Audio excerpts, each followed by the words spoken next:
Le flash s'accommode sans doute mal de la note de lecture. Pourtant, essayons. Car la lecture constitue une part importante de la nourriture des jours. J'achève la lecture d'un souvenir de Lampedusa de Francesco Orlando. L'auteur rapporte sa rencontre, tandis qu'il est étudiant en droit à Palerme, avec celui qui n'est pas encore l'auteur du Guépard.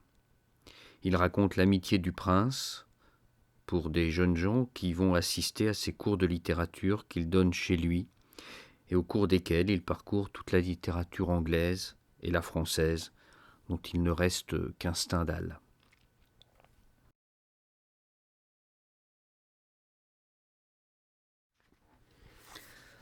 En cette première année de notre amitié, qui devait rester la meilleure, Lampedusa se montra généreux et aimable au-delà du possible.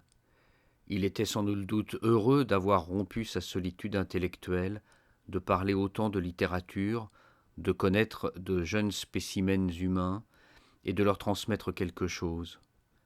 Malgré la différence d'âge, son attitude était dépourvue de toute coloration paternelle au sens affectueux du terme.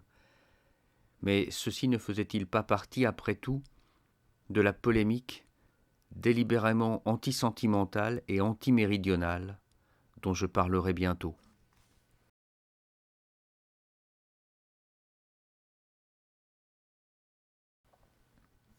Ce parti pris antisentimental est une façon de s'opposer à sa propre culture italienne, très amatrice de mélodrame.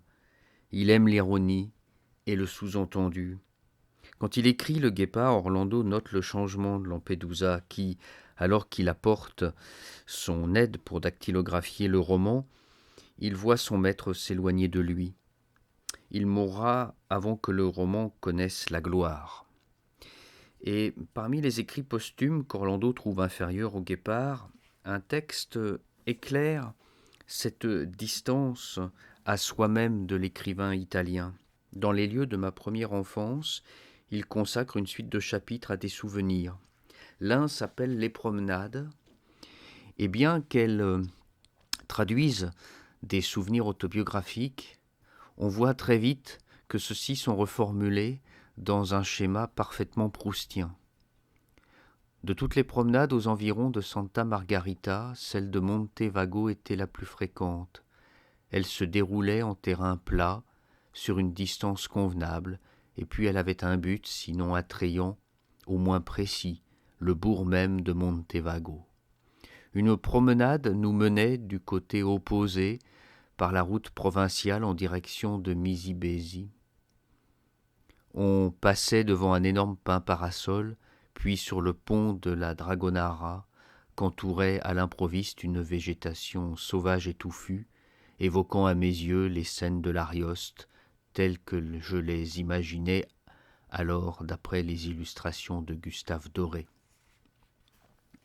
Ce qu'on aime dans Lampedusa, c'est effectivement sa distance, son ironie, mais c'est aussi le regard implacable sur une époque de décadence, tout en gardant pour beaucoup de personnages une grande bienveillance.